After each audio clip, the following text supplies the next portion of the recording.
திருப்பூர் மாவட்டம் செங்குந்தபுரத்தில் உள்ள ராஜகணபதி கோவிலில் தரையில் அமர்ந்து ரகளையில் ஈடுபட்டதாக பொதுமக்கள் புகார் அளித்த நிலையில் 25 வயது மதிக்கத்தக்க இளைஞரை போலீசார் காவல் நிலையம் அழைத்து சென்றனர். விசாரணையில் இளைஞர் பெயர் அஜ்மல் கான் என்பதும் மது போதையில் தகராறில் ஈடுபட்டதும் தெரியவந்துள்ளது.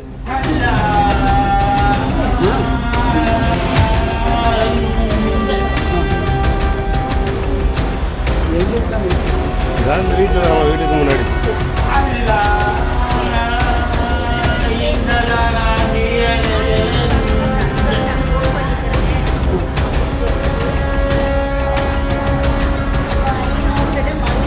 இவ்வளோ வேறு ஓவரா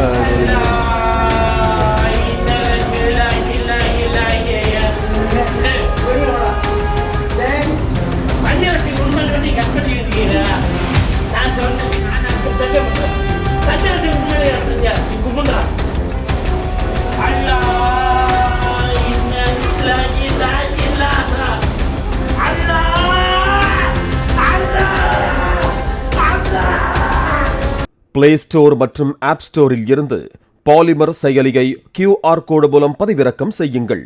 செய்திகளை உடனுக்குடன் பெறுங்கள்.